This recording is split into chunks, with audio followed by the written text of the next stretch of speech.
மரியன்னை வழியாக இயேசுவுக்கு அர்ப்பணம் நான் அர்ப்பணம். இறையேசுவில் பிரியமான சகோதரிகளே, சகோதரர்களே, அன்னை மரியாள் வழியாக இயேசுவுக்கு முழு அர்ப்பணம் செய்ய தயாராக இருக்கிறேன் என்று சொல்லி உங்களுடைய முழு விருப்பத்தை தெரிவித்திருக்கிறீர்கள். இன்றைய நாள் இதை பற்றிய ஒரு அறிமுகத்தை, இந்த அறிமுக காணொளியை காண்கிறோம். முதலில் அர்ப்பணம் என்றால் என்ன? இந்த வார்த்தை சிலருக்கு புதிதாக இருக்கும், சிலருக்கு இந்த வார்த்தை கேட்ட ஒரு வார்த்தையாக இருக்கும். அர்ப்பணம் என்பது என்னிடம் இருக்கக்கூடிய ஒன்றை, எனக்கு சொந்தமான ஒன்றை நான் அதை வேறொருவருடைய கைகளில் விட்டு விடுவது. இதைத்தான் நம்ம அர்ப்பணம் சொல்கிறோம். அன்னை மரியாள் நமக்கு இந்த அர்ப்பணத்திலே ஒரு முன்னோடியாக இருக்கிறாள். அன்னை மரியாள் தன்னிடம் இருந்த எல்லா ஆசைகளையும், எல்லா உணர்வுகளையும், எல்லா எண்ணங்களையும், ஏன் தன் உடல் உள்ளம் ஆன்மா என இருந்த அனைத்தையும் ஆண்டவர் கபிரியேல் வானதூதரை அனுப்பிய போது, இதோ ஆண்டவரின் அடிமை என்ற அந்த ஒரு வார்த்தையிலேயே எல்லாவற்றையும் ஆண்டவரிடம் கொடுத்து விட்டார். இதற்கு பேர்தான் நாம் முழு அர்ப்பணம் என்று இன்றைய நாளிலே தியானித்து துவங்க இருக்கிறோம். நம்முடைய கத்தோலிக்க திருஅவையின் பாரம்பரியத்திலே நாம் பார்க்கும்போது எத்தனையோ புனிதர்கள் இந்த அர்ப்பணத்தை தான் செய்திருக்கிறார்கள். அவர்கள் எப்படி புனிதர்கள் ஆனார்கள் என்றால், அவர்கள் தங்களையே முழுமையாக, தங்களுக்கென்று சிறிதளவும் கூட ஒதுக்காமல் முழுமையாக ஆண்டவரின் கரங்களில் அன்னை மரியின் வழியாக கொடுத்ததன் வாயிலாக இன்று அவர்கள் புனிதர்களாக இருக்கிறார்கள். இது நம்மையும் புனிதர்களாக மாற்றுவதற்கான ஒரு அழைப்பு தான் இந்த முழு அர்ப்பணம். இதற்கு நம்முடைய முன்னோடியாக, வழிகாட்டியாக நாம் அன்னை மரியாளை தேர்வு செய்து இந்த பயணத்தை தொடர்வதனால்தான் இது அன்னை மரியின் வழியாக இயேசுவிற்கு முழு அர்ப்பணம் என்று தொடர்ந்து செயல்பட்டு கொண்டு வருகிறது. இந்த பக்தி, இது சாதாரண பக்தி முயற்சி கிடையாது. இது ஒரு வாழ்க்கை முறை. இயேசுவின் காலடிகளை பின்பற்றி செல்வதற்கான ஒரு வாழ்க்கை முறை. இதைத்தான் அன்னை மரியாள் இயேசுவுக்காக தன்னையே முழுமையுமாக அர்ப்பணித்து செய்த மகா பெரிய காரியம். இதைத்தான் நாம் எல்லோரும் செய்ய இருக்கிறோம். அதை எப்படி செய்ய இருக்கிறோம்? கட்டாயத்தின் பேரில் அல்ல. யாரோ எனக்கு இதை சொன்னாங்க, இது பண்ணுன்னு சொல்லி எங்கள் வீட்டில் ஃபோர்ஸ் பண்ணுறாங்க, அப்படி இருக்கக்கூடாது. நாமே அதை முழு விருப்பத்தோடு, யாருடைய கட்டாயமும் இன்றி, எந்த நிபந்தனையும் இன்றி ஆண்டவருக்கு முழுமையாக அர்ப்பணிக்க வேண்டும். இதைத்தான் அம்மா அன்னை மரியாள் செய்து காண்பித்தார். நம்ம எல்லோருக்குமே மாதானா ரொம்ப பிடிக்கும். மாதாவை பற்றி நிறையா செய்திகள் நாம் தெரிஞ்சு வச்சுருப்போம். ஆனால் பல பேருக்கு இந்த அர்ப்பணம் பற்றிய செய்தி தெரியாமல் தான் இருக்கும். சில நேரத்தில் நீங்கள் மரியாயின் சேனையில் இருக்கீங்கன்னா அதில் சில பேருக்கு தெரிந்திருக்கும். ஆனால் பல பேருக்கு அன்னை மரியாள் நம்ம மூச்சுக்கு 300 தடவை சொல்லுவோம். எல்லா அன்னை மரியாளுடைய ஆலயங்களுக்கு செல்வோம். ஆனால் நம்முடைய வாழ்க்கையிலே இன்னும் எவ்வளவோ காரியங்கள் அன்னை மரியாளை பற்றி தெரியாத பலவும் உண்டு. இந்த மரியன்னை அர்ப்பணத்தின் வாயிலாக நாம் பல காரியங்களை அன்னை மரியாள் வழியாக, இந்த அர்ப்பணத்தின் வழியாக நாம் தெரிந்து கொள்ளப் போகிறோம். அன்னை மரியாளை பற்றியும் தெரிந்து கொள்வோம், ஆண்டவர் இயேசுவை பற்றியும் தெரிந்து கொள்வோம். இதைவிட மிக சிறப்பாக நம்மை பற்றியும் நாம் தெரிந்து கொள்வோம். இந்த மூன்றும் கலந்ததுதான் இந்த அர்ப்பணத்திற்கான பயன். இப்போ அர்ப்பணம் சொல்றீங்களே, யாருக்கு அர்ப்பணிக்கணும், எப்படி அர்ப்பணிக்கணும்? அன்னை மரியாள் வழியாக இயேசுவுக்கு. அப்போ முதலில் மாதாவிடம் நாம் கொடுத்து விட வேண்டும், முழுமையாக நம்மே கொடுத்து விட வேண்டும். ஏன்னா அன்னை மரியாள் சொல்லும்போது என்ன சொல்கிறோம்? அம்மா, அன்னை என்றால் அம்மா இல்லையா? நம்முடைய அம்மாவிட்ட நம்ம முழுமையாக கையளித்து விட வேண்டும். அம்மா என்ற அடிப்படையில் அன்பு தாய் மரியாள் நம் வாழ்க்கையில் செய்வதற்கான மிகப்பெரிய காரியங்கள், செயல்பாடுகள் உண்டு, கடமைகள் உண்டு.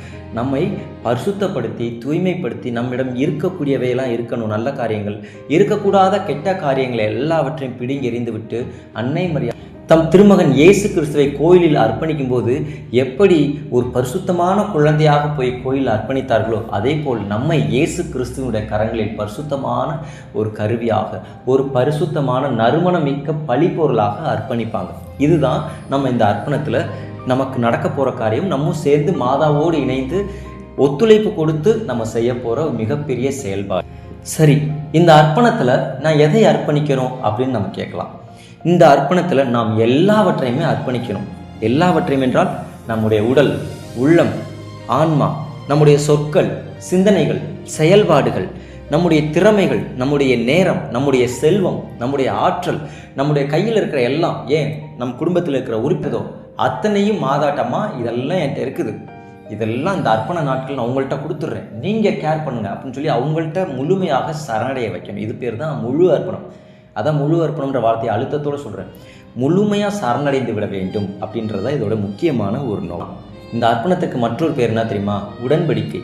நம்ம பழைய ஏற்பாட்டில் பார்க்குறோம் இல்லைங்களா, ஆண்டவர் இஸ்ரேல் மக்களுக்கும் தனக்கும் இடையில் ஒரு உடன்படிக்கையை ஏற்படுத்தி சொல்கிறாரு, நீங்கள் என் மக்கள், நான் உங்கள் கடவுள். இதுதான் நம்ம 2 பேருக்கும் உள்ள உடன்படிக்கை அப்படின்னு சொல்கிறார் இல்லைங்களா. அது போல தான் அன்னை மரியாளுக்கும் நமக்கும் இடையிலான ஒரு உடன்படிக்கையை இந்த அர்ப்பணத்தின் வாயிலாக ஏற்படுத்துகிறோம்.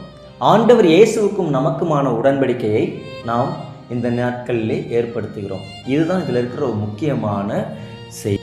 இந்த அர்ப்பணம் செய்தவர்கள் பற்றி சொல்லணும் அப்படின்னா, இது புனிதர்களுடைய காலங்களிலிருந்தே தொடர்ந்து கொண்டு வருகிறது. எத்தனையோ புனிதர்கள், புனிதைகள் இந்த அர்ப்பணத்தை செய்திருக்கிறார்கள். அவர்கள் புனிதர்களாக இருக்கும்போது பண்ணல, சாதாரண மனிதர்களாக இருக்கும்போது பண்ணாங்க. அதுதான் அவர்களை புனித வாழ்க்கைக்கு அழைத்து கொண்டு போனது.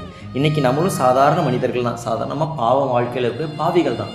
நாமும் நம்முடைய வாழ்க்கையை எப்படி ஒப்பு கொடுக்கும்போது நம்முடைய வாழ்க்கையில் பெரிய பெரிய மாற்றங்களையும் அற்புதங்களையும் நிகழ்த்தி அன்பு அன்னை பரிசுத்த மாதா நம்மை ஆண்டவருடைய கரங்களில் கொண்டு போய் ஒரு புனிதர்களாக மாற்றுவதற்கு, இந்தாப்பா என் பிள்ளைங்களை நீ வச்சுக்கோ அப்படின்னு சொல்லி ஆண்டவர் கையில் கொடுப்பாங்க. அப்போ ஆண்டவர் நம்மளை புனிதர்களாக மாற்றுவதற்கான முழு வேலையும் செய்து முடித்து நம்மை நிச்சயமாக வாழும் புனிதர்களாக மாற்றுவார். இந்த அர்ப்பணத்தில் தான் அது பாசிபிலிட்டி. சில பேருக்கு ஐயோ என்கிட்ட பாவமாக தானே இருக்குது, என்கிட்ட இருக்கிறதெல்லாம் வீக்னஸ், என்கிட்ட இருக்கிறதெல்லாம் பலவீனம், அடிக்ஷன்ஸ், அதாவது நான் எதுக்கோ உனக்கு அடிமைத்தனத்தோடு இருக்கிறேன், நான் என்ன பண்ணுவேன் அப்படின்னு நீங்கள் நினைக்கிறீங்களா? என் வாழ்க்கையில் நல்லதே கிடையாதுங்க, எனக்கு எல்லாம் நடந்ததெல்லாம் கெட்டது தான் நடந்திருக்குது, எனக்குன்னு சொல்லி யாருமே கிடையாது, நான் அனாதை போல் இருக்கிறேன், எனக்குன்னு சொல்லி ஒரு வாழ்க்கைலாம் கிடையாது, அதெல்லாம் முடிஞ்சிருச்செல்லாம் இப்படின்னு எல்லாமே முடிஞ்சுன்னு நீங்கள் நினைக்கிறீங்களா? இந்த அர்ப்பணம் உங்களுக்கு ஒரு புதிய வாழ்க்கைக்கான தொடக்கமாக இருக்கும். புதிய ஆசீர்வாதத்தின் கதவுகளை திறப்பதற்கான ஒரு திறவுகோலாக இருக்கும். அதனால் இந்த அர்ப்பணத்தை தயவுசெய்து நீங்கள் முயற்சி பண்ணுங்கள். கட்டாயத்தின் பேரில் இல்லை, உங்கள் முழு விருப்பத்தோடு இந்த அர்ப்பணம் பண்ணால் ஏதாச்சும் பலன்கள் இருக்குதா அப்படின்ற கேள்வி சில பேர்.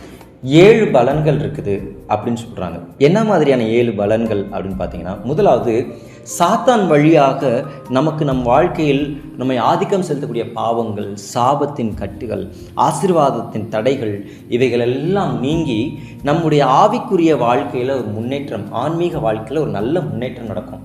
இது முதலாவது பலன். இரண்டாவது பலன் அப்படின்னு பார்க்கும்போது, நாம் எத்தனையோ பாவங்களுக்கு அடிமைகளாக இருப்போம். அப்போது அந்த பாவத்திலேருந்து விடுபட்டு புண்ணிய வாழ்க்கை, அதாவது வேர்ச்சியூஸ்ன்னு சொல்லுவோம் ஆங்கிலத்தில் இல்லைங்களா. ஸோ அந்த புண்ணிய வாழ்க்கைக்குள்ளே நாம் வளருவதற்கு இது மிகப்பெரிய தூண்டுகோலாக இருக்கும்.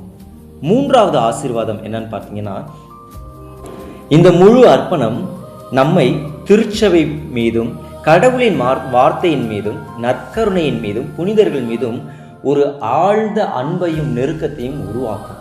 இது மூன்றாவது. நான்காவது பலன் என்ன அப்படின்னு பார்த்தீங்கன்னா, நம்முடைய வாழ்க்கையில் நம்மையும் நம்மை சேர்ந்தவர்களையும் அன்னை மரியாள் தொடுவார்கள். நமக்கு வாழ்க்கையிலே யாரெல்லாம் தேவையில்லாதவர்களாக இருக்கிறார்களோ, நம்மை தவறான பாதைக்கு அழைத்து செல்பவர்களாக, நம்முடைய வாழ்க்கையை கெடுப்பதற்காக சில பேர் இருக்கிறாங்க அப்படின்னா, அன்னை மரியாள் அப்படிப்பட்ட நபர்களை நம்மிடமிருந்து பிடுங்கி எறிந்து விடுவார்கள். ஆனால் நம்ம ஒன்று பண்ணணும். இதில் முழு அர்ப்பணம்னு சொல்லும்போது நான் சொன்னேன், நம்ம முழுமையாக ஒத்துழைக்கணும்னு. சில நேரத்தில் அன்னை மரியாள் நம்மிடம் நம் வாழ்க்கையில் இருக்கக்கூடிய தேவையற்ற நபர்களை பிடுங்கி எரியும் போது நாம் அனுமதிக்கணும். போயிட்டு இல்லைம்மா நீங்கள் எதுவுமே பண்ணாதீங்க, தயவுசெய்து நீங்கள் விட்டுருங்க, ஐநோ எனக்கு எல்லாம் தெரியும் அப்படின்னு சொல்லி மாதாவுடைய கரங்கள்லேருந்து அதை நீங்கள் பறிக்க முயற்சி செய்யக்கூடாது. அந்த முட்களை பிடுங்கி எரியத்தான் வேணும். அதை பிடுங்கி எரியாவிட்டால் என்ன ஆகும் நம்ம எல்லாருக்குமே தெரியும். நம்ம உடலில் அது ஒரு பெரிய, எப்போதும் அந்த முள் இருந்துச்சுன்னா எப்போதும் தைத்து கொண்டு ஒரு வேதனையை ஏற்படுத்தி கொண்டு இருக்கும். இன்னொன்று, அந்த காயம் செப்டிக் ஆகும், அது மிகப்பெரிய பாதிப்பை ஏற்படுத்தும். நம்முடைய வாழ்க்கையிலும் விஷயங்களோ தேவையற்ற மனிதர்கள் நம்ம வாழ்க்கையில் இருந்தால் கூட இது போன்ற நெருக்கடியில் நாம் சந்திக்க வேண்டியிருக்கும். அப்போது அன்னை மரியாள் என்ன பண்ணுவாங்க, நமக்கு வழி தெரியாமல் ஒரு தாய் குழந்தையை எப்படி டீல் பண்ண முடியுமோ அவ்வளோ அழகாக நம்மகிட்ட நீக்கும்போது நம்ம அதை அனுமதிக்க தான் வேண்டும். அடுத்தது 5வது பலன் என்ன அப்படின்னு பார்த்தீங்கன்னா, நம்முடைய வாழ்க்கையில் நம்முடைய ஜெபங்கள் கேட்கப்படும். எத்தனையோ ஜெபங்கள் நம்ம கேட்டுகிட்டே இருந்திருப்போம். மாதாட்ட அல்லது ஆண்டவர்கிட்ட கேட்டிருப்போம், எத்தனையோ புனிதர்கள்ட்ட மன்றாடிப்போம், ஒன்றுக்குமே பதில் இல்லாமல் இருக்கும். ரொம்ப நாள் எழுத்துக்கிட்டே போயிருக்கு, இப்போ வரைக்கும் அது நிறைவேறலை அப்படின்னா, இந்த அர்ப்பணத்தின் வழியாக நாம் ஆண்டவருக்கு இன்னும் நெருக்கமாக வருகிறோம். சரிங்களா? அப்படி நெருக்கமாக வரும்போது நம்முடைய ஜெபம் உடனடியாக கேட்கப்படும். இந்த அர்ப்பணத்தை நம்ம முழுமையாக கமிட்மெண்ட்டோடு செய்யணும். முழு அர்ப்பணத்தோடு செய்கிறோம்னு சொல்கிறோம் இல்லையா? அதை முழுமையாக செய்யும்போது நிச்சயமாக ஆண்டவர் நம் ஜெபத்தை கேட்பார். ஒருவேளை நம்முடைய ஜெபம் ஆண்டவருடைய சித்தத்திற்கு மாறானதாக இருக்கிறது என்றால் ஆண்டவர் அதை நமக்கு புரிய வைப்பார். புரிய வச்சு சரியாக ஆமேன் அப்படின்னு எந்த இடத்துல சொல்லமோ அங்கே சொல்ல. அடுத்தது 6வது பலன் என்ன அப்படின்னு பார்த்தீங்கன்னா, ஆவிக்குரிய வாழ்க்கை, பரிசுத்த ஆவியானவர்கள் நம்ம நிறையா வளர்ந்து அந்த ஆவிக்குரிய வாழ்க்கையில் நம்ம நிறைவடையும் போது என்ன நடக்கும்? ஆவிக்குரிய வாழ்க்கையில் வளர ஆரம்பிக்கும் போதே பரிசுத்த ஆவியானவருடைய அருங்கொடைகள் நம்ம 1 கொரிந்தியர் 12வது அதிகாரத்தில் பார்க்கலாம். அந்த அருங்கொடைகளில் நம் ஒவ்வொருவரும் ஒவ்வொரு விதத்தில் வளர ஆரம்பிப்போம். ஒவ்வொரு புனிதர்களுக்கும் மாபெரும் பரிசுத்த ஆவியானவருடைய ஒரு கொடை இதில் பார்க்கிறோம். அன்னை மரியாள் பரிசுத்த ஆவியானவர் பெந்தகோஸ்து நாள் வரும்போது எல்லா சீடர்களோடும் அவர்களை ஒருங்கிணைத்து ஜெபிக்க வைத்தவள் அன்னை மரியாள். இந்த நாட்களில் அர்ப்பணம் செய்யும்போது நம்மை அன்னை மரியாள் ஜெபிக்க வைக்கிறாங்க. அப்படி அன்னை மரியாள் நம்ம ஜெபிக்க வைக்கும்போது அந்த ஆவியானவரையும் அவங்க வரும்படியாக ஜெபிக்கிறார்கள் நமக்காக. அந்த ஆவியானவர் நமக்குள்ளே வரும்போது நிச்சயமாக நீங்களே சொல்லுங்கள், அற்புதம் நடக்குமா நடக்காதா? நம்முடைய ஜெபம் கேட்கப்படுமா கேட்கப்படாதா? நிச்சயம். அதே போல் நம்முடைய வாழ்க்கையில் ஆவிக்குரிய வாழ்க்கையில் ஒரு பெரிய மாற்றம் வரும். அடுத்ததாக ஆவியானவரும் ஆவிக்குரிய வாழ்க்கையும் ஒன்றிணைந்து நல்லா வளர்ந்து போகும்போது அவருடைய கொடைகள், கனிகள், அருங்கொடைகள் முதற்கொண்டு எல்லாமே அருள் வரங்கள் எல்லாம் நமக்குள்ள நிரப்பப்பட்டவர்களாக இருப்போம். இதுதான் இதில் கிடைக்கக்கூடிய 6வது பலன். கடைசியாக இந்த 7வது பலன் என்ன அப்படின்னு பார்த்து, நம்ம ஆண்டவரிடமும் அன்னை மரியாளிடமும் நெருங்கிய உறவு கொண்டவர்களாக நாம் இருப்போம். இதுக்கு முன்னாடி வரைக்கும் கோயிலில் ஒவ்வொரு சாட்டர்டே போய் ஒவ்வொரு சனிக்கிழமை போயிட்டு அன்னை மரியாள் முன்னாடி போய் நின்றுட்டு இருந்திருப்போம், ஜெபம் பண்ணிட்டு இருந்திருப்போம். அப்போ ஏதோ நல்லா தான் இருக்குது, எனக்கும் மாதாவுக்குமான உறவு நல்லா தான் இருக்குன்னு நம்ம நினச்சிக்கிட்டு இருந்திருப்போம். நல்லா ஒரு அர்ப்பணத்தை செய்து முடித்தோம்னா, நீங்கள் இன்றைக்கி நல்லா இருக்கிற என் உறவு மாதாவோட நல்லா தானே இருக்குது அப்படின்னு நீங்கள் நினைக்கிறீங்க இல்லையா? இந்த ஒரு சிந்தனை தவிடுபொடி ஆகும். நீங்கள் முழு அர்ப்பணத்தை சரியாக செஞ்சீங்கன்னா இன்றைக்கி நீங்கள் உணர்கிற இந்த உணர்வை விட அர்ப்பணத்துக்கு பிறகு நீங்கள் ரொம்ப ரொம்ப ரொம்ப அன்னை மரியாளுக்கும் உங்களுக்கும் இருக்கிற உறவு நெகமும் சதையும் சொல்லுவோமே, அது போன்ற உறவை போல் அவ்வளவு நெருக்கமாக நீங்கள் ஃபீல் பண்ணுவீங்க. அன்னை மரியாளோடு மட்டுமா அப்படின்னா இல்லை, அன்னை மரியாளை தாண்டி இயேசுவோடும் உங்களுக்கும் இயேசு ஆண்டவருக்கும் இடையில் இருக்கக்கூடிய உறவு கூட அதே போல் நகமும் சதையுமான உறவை போல் ரொம்ப நெருங்கி நீங்கள் இருக்கும்படியாக ஒரு அனுபவத்தை நீங்கள் பெற்றுக்கொள்வீர்கள். அதுதான் இந்த 7 பலன். இப்போ அது எப்படி பிரதர் பண்ணுறதுன்னு நீங்கள் கேட்கலாம்.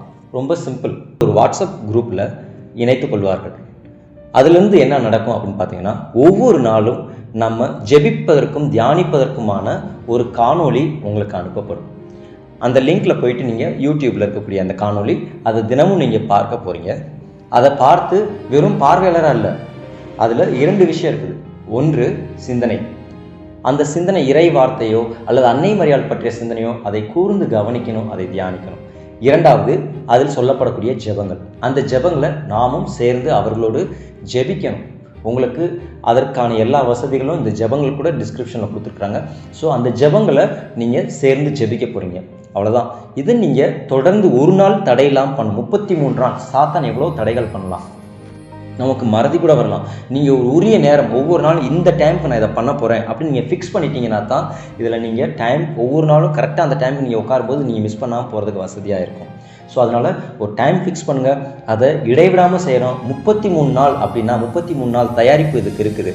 அந்த 33 நாட்களும் நீங்கள் இடைவிடாமல் கரெக்டாக இந்த பயிற்சியில் நீங்கள் பங்கெடுக்க வேண்டும். எப்போ எந்த டைம்னாலும் நீங்கள் பார்க்கலாம். ஒவ்வொரு நாளும் நைட்டு 12 மணி ஆனோடனே, அதாவது அந்த புதிய நாள் பிறக்கும்போது வீடியோ உங்களுக்கு ரெடியாக அப்லோட் ஆகி யூடியூப்பில் இருக்கும். அப்போது கரெக்டாக ரிலீஸ் ஆகிருக்கும். நீங்கள் அந்த காணொலிக்கான லிங்க்கும் உங்கள் குரூப்பில் இருக்கும். அதை கிளிக் பண்ணி நீங்கள் அந்த நாளுக்குரிய அந்த காணொலியை வழியாக ஜெபிக்கிறதையும் சிந்திக்கிறதையும் தியானிக்கிறதையும் நீங்கள் தொடர்ந்து செய்ய முடியும். மேலும் உங்களுக்கு வேறு ஏதாவது சந்தேகங்கள் இருந்தால், உங்களுக்கு ஏதாவது தெளிவாக புரியணும் அப்படின்னு நீங்கள் நினச்சிங்கன்னா நீங்கள் கொடுக்கப்பட்ட எண்களுக்கு அலைபேசி வழியாக நீங்கள் தொடர்பு கொள்ளலாம். உங்களுக்கு நாங்கள் எப்போதுமே உதவி செய்ய தயாராக இருக்கிறோம். அடுத்ததாக இதுக்கான இந்த 33 நாள் தயாரிப்பு நம்ம நாளைய நாளிலிருந்து துவங்குகிறோம். இந்த 33 நாட்கள் தயாரிப்புக்கு பிறகு இந்த 34வது நாள் நம்முடைய திருமுழுக்கில் பெற்றுக்கொண்ட அந்த உடன்படிக்கையை, திருமுழுக்கு வாக்குறுதிகளை நாம் என்ன பண்ணுவோம்? நற்கருணை ஆண்டவர் முன்னாடி போய் புதுப்பிக்க இருக்கிறோம். அப்போது நமக்கும் ஆண்டவருக்கும் இடையிலான இந்த உடன்படிக்கை ரொம்ப உறுதிப்பட்ட உடன்படிக்கையாக மாறுகிறது. அன்றைய நாளிலிருந்து நம்முடைய வாழ்க்கை ஒரு புதிய வாழ்க்கையாக மாறுகிறது. நீங்கள் இந்த முயற்சியில் பங்கெடுக்கும் போதே, இந்த பயிற்சி 33 உங்களுக்கு தயாரிக்கும் போதே சிலருக்கு அற்புதங்கள் நடக்கும். இதை நாங்கள் நிறையா கேள்விப்பட்டிருக்கிறோம். ஏற்கனவே அர்ப்பணம் செய்தவர்கள்ட்டேருந்து நிறையா விஷயங்களை கேட்டதுக்கு அடுத்து தான் இந்த ஒரு காணொளிக்கு நாங்கள் நேரடியாக முயற்சி செய்கிறோம். நிறைய அற்புதங்கள் நடந்திருக்கு, நிறைய மனமாற்றம் நடந்திருக்கு, நிறையா ஜெபங்கள் கேட்கப்பட்டிருக்கு. ஆகவே நீங்களும் முயற்சி செய்யுங்க.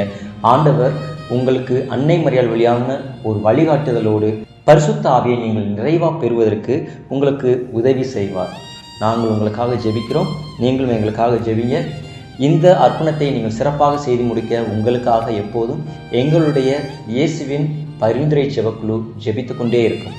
உங்கள் அனைவருக்கும் ஆண்டவர் இயேசுவின் பெயராலும் அன்னை மரியாளின் பெயராலும் வாழ்த்துக்களை தெரிவித்துக் கொள்கிறேன். God bless you.